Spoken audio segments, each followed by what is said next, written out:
Hi, everyone. Thank you so much for joining us here on KREM News at Noon. I'm Laura Papetti, and we begin with this. It is right at noon, and we are talking weather. Of course, everyone wants to know what the weekend looks like.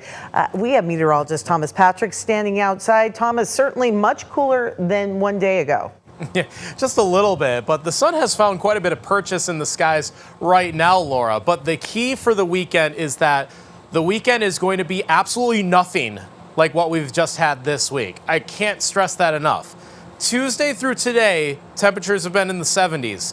Not tomorrow, and not even close either. We have a big change heading our way pretty soon here. And I know it doesn't look like it's going to change, but it's all in the cloud cover here. So obviously a lot more on the west side. We found a little bit of a sunnier spot, especially from Spokane and then through the Palouse here. So we'll enjoy that sunshine. We'll enjoy one more day in the 70s. But this is a big low pressure center that has just been pooling more and more cold air and now moisture in the last 3 days. And now that it is fully developed and matured and actually starting to expand in terms of size, it's ready to make that movement eastward and into our region.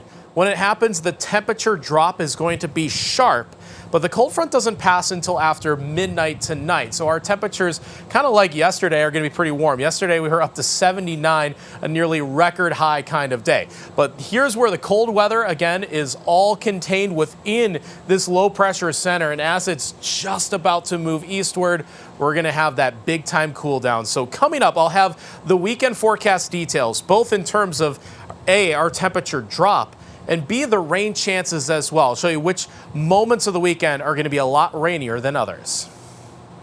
All right, my friend, thank you. Due to the government shutdown, President Trump is making cuts to government programs, and he says he is only targeting Democratic programs as the shutdown continues. The White House Budget Office says that mass firings have already started.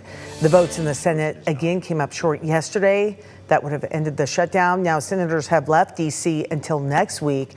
The Senate is scheduled to return to Washington coming up on Tuesday. Also new today, the man accused of shooting a WSU football player at an Apple Cup after party pleaded not guilty to the 3 charges against him. This morning, a judge set his trial date for December 8th. 20-year-old Ja'Cory Buchanan is accused of shooting Sonia Falialo in the stomach back in September. Footage shows that Falialo and Buchanan getting into a fight after Buchanan allegedly punched a girl at the party. Buchanan's attorney says he is claiming self-defense. And last night, a judge sentenced a Spokane man who shot and killed a man sitting in his car on Spokane's Lower South Hill back in 2022. 32-year-old Elijah Harvey was sentenced to more than 30 years in prison for the murder of Thomas Carlos. More than 2 years ago, Carlos was shot multiple times and killed in the parking lot of Parkview Apartments. This happened on New Year's Eve. Police say the victim and suspects knew each other and describe it as a targeted attack. I can't hate you, but I will despise you. You broke one of the 10 commandments. Thou shalt not kill. And for that reason, you'll have to answer for what you did. Now, Harvey's family also spoke at the sentencing, his mom sharing she does not believe that her son murdered Carlos Thomas. Also, the court date was pushed back for the Pullman man accused of allegedly lighting fireworks inside his apartment and starting a fire. 40-year-old Elijah Reagan will now be in court in 2 weeks on the 24th. He is facing arson and attempt to elude charges. And the mayor of Auburn is speaking out about Spokane serial rapist Kevin Coe's new home. She says she's angry about the move.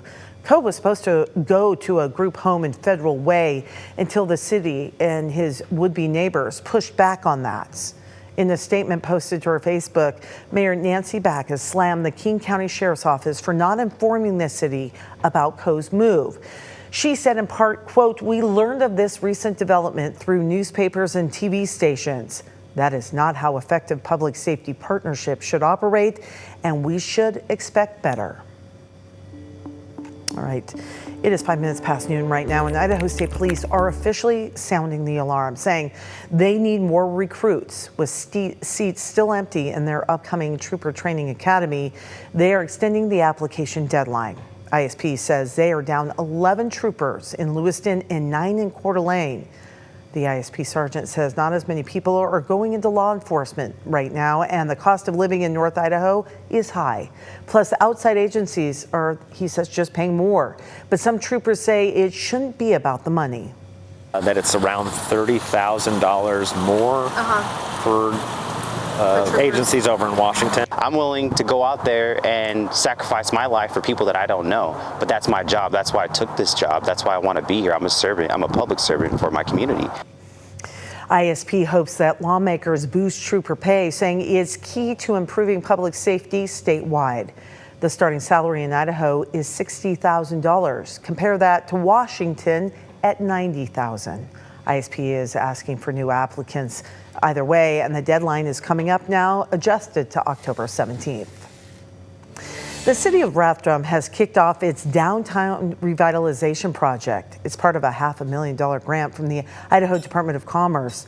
The work includes two projects. One is a sidewalk replacement and refurbishing, adding some new streetlights. The second is turning the city's gravel lot next to the old jail into a paved parking lot.